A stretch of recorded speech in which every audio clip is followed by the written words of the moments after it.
Hello everyone, daily current affair series में आप सभी का स्वागत है। दोस्तों, आज की इस वीडियो में हम 4 अगस्त के करंट अफेयर को डिस्कस करने वाले हैं। यदि आप किसी भी एग्जाम की तैयारी कर रहे हैं तो वीडियो लास्ट तक जरूर देखिएगा, आपके लिए हेल्पफुल होगी। तो चलिए शुरू करते हैं। आज का हमारा पहला प्रश्न है, हाल ही में तमिलनाडु के किन उत्पादों को जीआई टैग मिला है? तो इसका राइट आंसर हो जाएगा उपरोक्त सभी, यानी जदेरी नमकट्टी, कन्याकुमारी मैटी केला, चेदी बुट्टा साड़ी। इन तीनों उत्पादों के लिए तमिलनाडु को जीआई टैग प्रदान किया गया है।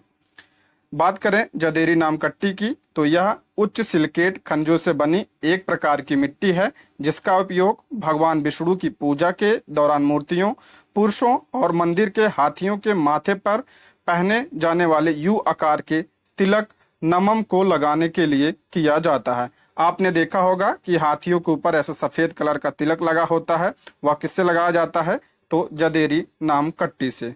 और ये जो यू आकार का तिलक होता है, यह पुरुष पुरुष अपने माथे पर भी लगाते हैं। और ये यू आकार के तिलक को क्या कहा जाता है? नमम कहा जाता है। आप इसको ध्यान रखिए क्योंकि ये चर्चा में है, तो एग्जाम में पूछे जाने की संभावना है। और ये है कन्याकुमारी मैटी केला और ये चेदी बुट्टा साड़ी। बात करें हम चेदी बुट्टा साड़ी की, तो यह एक हैंड क्रॉप साड़ी है जो रेशम और सूती से मिलकर बना हुआ, जिसमें चेदी बुट्टा डिजाइन शामिल है। तमिलनाडु 58 उत्पादों के साथ जीआई चार्ट में पहले स्थान पर है।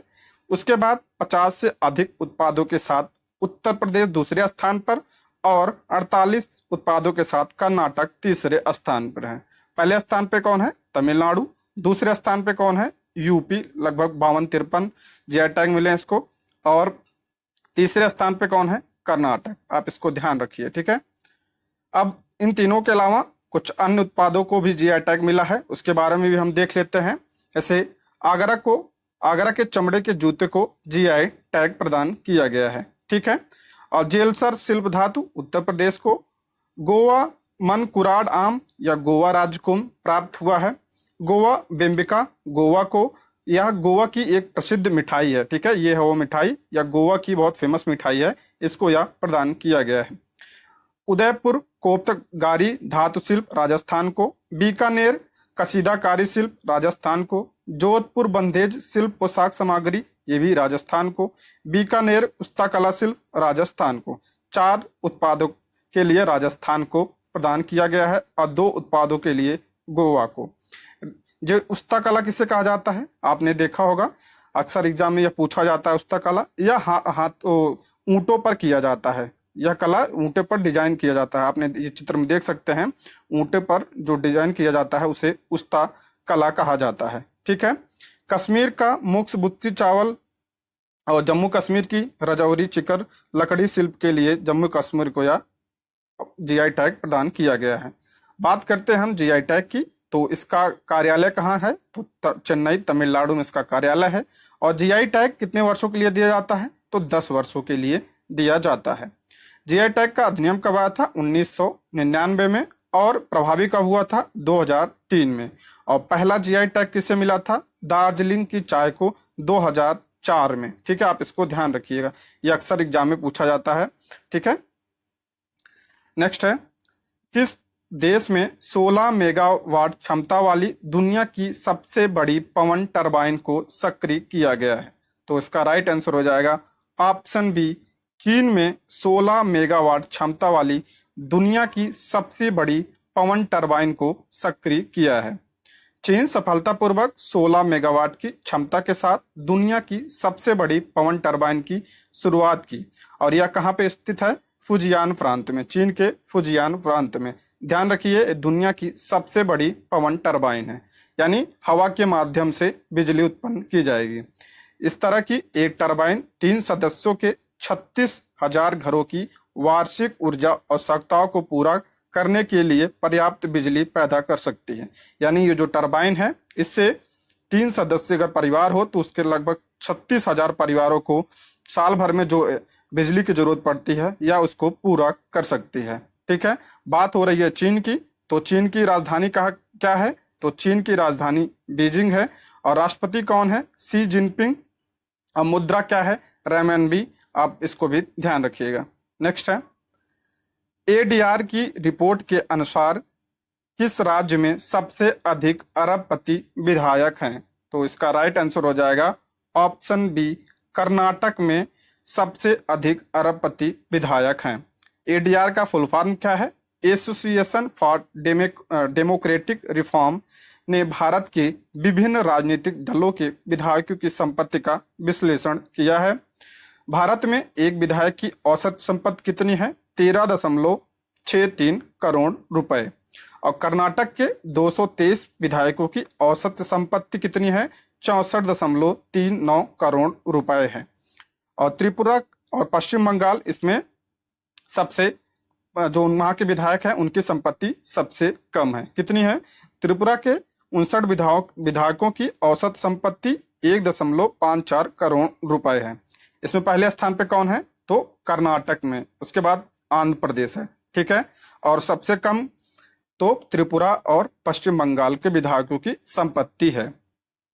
नेक्स्ट है, राष्ट्रपति द्रौपदी मुर्मू ने किस राज्य में प्रजापिता ब्रह्मकुमारी ईश्वरी विश्वविद्यालय में डिवाइन लाइट हाउस की आधारशिला रखी है? तो इसका राइट आंसर हो जाएगा ऑप्शन ए, उड़ीसा।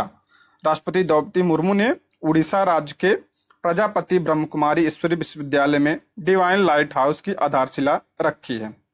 राष्ट्रपति द्रौपदी मुर्मू ने उड़ीसा की राजधानी के पास दासा बतिया तमांडो में प्रजापिता ब्रह्म कुमारी ईश्वरी विश्वविद्यालय में डिवाइन लाइट हाउस की आधारशिला रखी है। कहाँ पे? दसा बतिया, उड़ीसा में। ठीक है, अब बात हो रही है द्रौपदी मुर्मू जी की, तो ये भारत की 15वीं राष्ट्रपति हैं और श्रीमती प्रतिभा पाटिल के बाद जो है ये दूसरी महिला है। ठीक है, ध्यान रखिए, पहली महिला कौन थी? तो प्रतिभा पाटिल राष्ट्रपति, और दूसरी महिला राष्ट्रपति कौन है? तो श्री द्रौपदी मुर्मू जी दूसरी महिला राष्ट्रपति हैं। और इसके साथ वे भारत के राष्ट्रपति के रूप में चुने जाने वाली जनजाति समुदाय से संबंधित पहली व्यक्ति हैं। ध्यान रखिए, जनजाति समुदाय से पहली व्यक्ति हैं और दूसरी महिला राष्ट्रपति भी हैं। ठीक है, नेक्स्ट है, बात करें हम उड़ीसा के बारे में, तो इसका गठन कब हुआ था? 1 अप्रैल 1936 को। और राजधानी क्या है इसकी? भुवनेश्वर। मुख्यमंत्री कौन है? नवीन पटनायक। राज्यपाल कौन है? गणेशी लाल। और राज्यसभा की सीट कितनी है? 10, लोकसभा की 21 और विधानसभा की यहाँ 147 सीटें हैं। मैं अक्सर बोलता रहता हूँ, आप इसको याद करिए क्योंकि ये एग्जाम में जरूर पूछा जाता है, यह लगभग हर एग्जाम में पूछा जाता है, आप इसको जरूर ध्यान रखिए। ठीक है, नेक्स्ट है, हाल ही में जल पर्यटन और साहसिक खेल नीति 2023 को किस राज्य ने मंजूरी दी है? तो इसका राइट आंसर हो जाएगा ऑप्शन ए, उत्तर प्रदेश सरकार ने जल पर्यटन और साहसिक खेल नीति 2023 को मंजूरी प्रदान किया है। उत्तर प्रदेश सरकार ने उत्तर प्रदेश जल आधारित पर्यटन एवं साहसिक क्रीड़ा नीति यानी UP water tourism and adventure sport policy 2023 को मंजूरी दे दी है। इससे राज्य में जल पर्यटन और साहसिक खेलों के अवसर उपलब्ध होंगे। यह नीति उत्तर प्रदेश में संचालित सभी भूमि आधारित, वायु आधारित और जल आधारित बांधों, जलाशयों, झीलों, नदियों, तालाबों और सभी साहसिक गतिविधियों पर लागू होगी। बात करते हैं हम साहसिक खेलों की, जिसमें क्या क्या शामिल है, जैसे पर्वतारोहण, नौकायान और पहाड़ों पर साइकिलिंग, स्कूबा डाइविंग, इसमें ये सब खेल शामिल किए गए हैं। ठीक है, अगला प्रश्न है, यूनेस्को ने ग्रेट बैरियर रीफ को यूनेस्को के खतरे की सूची से हटा दिया है, यह कहाँ स्थित है? तो इसका राइट आंसर हो जाएगा ऑप्शन ए, यह प्रशांत महासागर में स्थित है। ग्रेट बैरियर रीफ यह एक कोरल रीफ है। कोरल रीफ क्या होता है? जैसे आपने देखा होगा, ऐसे पानी के नीचे कुछ इस प्रकार की संरचनाएं होती हैं, इसे कोरल रीफ कहा जाता है। कोरल रीफ यानी मूंगे की चट्टान या कैल्शियम कार्बोनेट से बनी होती हैं। ठीक है, यूनेस्को विरासत समिति ने ऑस्ट्रेलिया की ग्रेट बैरियर रीफ को यूनेस्को की खतरे की सूची से हटा दिया है, लेकिन चेतावनी दी है कि पारिस्थितिकी तंत्र अभी भी गंभीर खतरे में है। हटा तो दिया गया है, लेकिन कहा गया है कि पारिस्थितिकी तंत्र अभी भी खतरे में है। ऑस्ट्रेलिया की ग्रेट बैरियर रीफ दुनिया की सबसे बड़ी रीफ है और ग्रेट बैरियर रीफ ऑस्ट्रेलिया के उत्तर पूर्वी तट से दूर प्रशांत महासागर में स्थित है। यह ऑस्ट्रेलिया और यहाँ स्थित है ग्रेट बैरियर रीफ। यह अक्सर एग्जाम में पूछा जाता है, आप इसको ध्यान रखिए और इसका लोकेशन भी आप ध्यान रखिए। तो कहाँ पे? प्रशांत महासागर में और ऑस्ट्रेलिया के उत्तर पूर्व में स्थित है, आप इसको ध्यान रखिएगा। नेक्स्ट है, अब बात करते हैं हम यूनेस्को की। तो इसकी स्थापना कब हुई थी? 16 नवंबर 1945 को इसकी स्थापना की गई थी और यह एक संयुक्त राष्ट्र की विशेष एजेंसी है। इसका मुख्यालय कहाँ है? पेरिस, फ्रांस में इसका मुख्यालय है। महानिदेशक कौन है? आंड्रे अजोले और संगठन में 193 सदस्य और 11 सहयोगी देश इसमें शामिल हैं। दोस्तों, आगे बढ़ने से पहले यदि आप हमारे चैनल पर नए हैं तो प्लीज चैनल को सब्सक्राइब करें। यदि आपको वीडियो पसंद आती है तो लाइक, शेयर और कमेंट करें। और अगर आप इसका पीडीएफ चाहते हैं तो ज्वाइन कीजिए हमारे टेलीग्राम चैनल को, जिसका लिंक आपको डिस्क्रिप्शन बॉक्स या कमेंट बॉक्स में मिल जाएगा। अगला प्रश्न है, हेडर के जरिए सबसे ज्यादा गोल करने वाले खिलाड़ी कौन बने हैं? तो इसका राइट आंसर हो जाएगा option A, Cristiano Ronaldo header के जरिए सबसे ज्यादा गोल करने वाले खिलाड़ी बने हैं। बात करें हेडर की तो जो सिर से गोल किया जाता है उसे हेडर गोल कहा जाता है। इसके पहले यह रिकॉर्ड किसके पास था? तो जर्मनी के गर्ड मुलर के पास यह रिकॉर्ड था और रोनाल्डो ने 142 साल या पुराना यह रिकॉर्ड तोड़ा है। रोनाल्डो ने अपना 145वां हेडर गोल किया। हेडर के जरिए रोनाल्डो सबसे ज्यादा गोल करने वाले खिलाड़ी बन गए हैं। इसके पहले जर्मनी के गर्ड मुलर ने 144 गोल किए थे।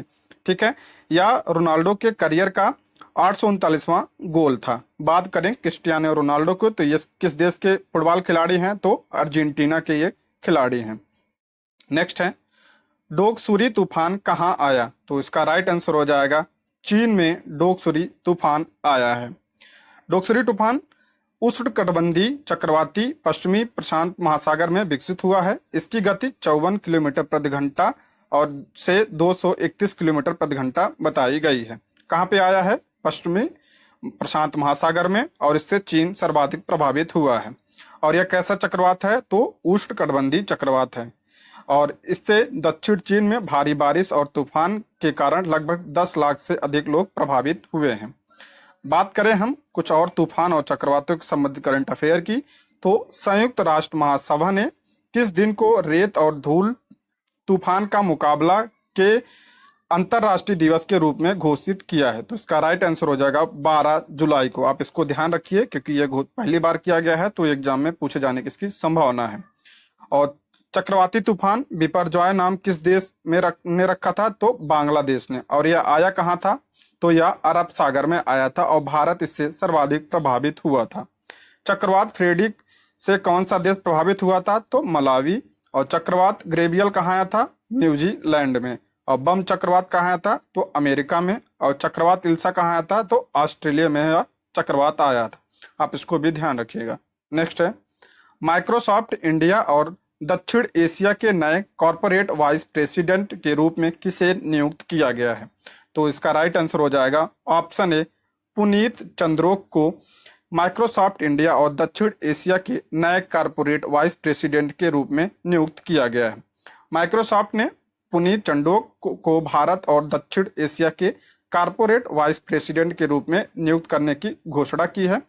पुनीत चंद्रोक 1 सितंबर 2023 से अपनी जिम्मेदारी संभालेंगे और वे अनंत महेश्वरी का स्थान लेंगे। किसका स्थान लेंगे? अनंत महेश्वरी का। और कब से? 1 सितंबर 2023 से।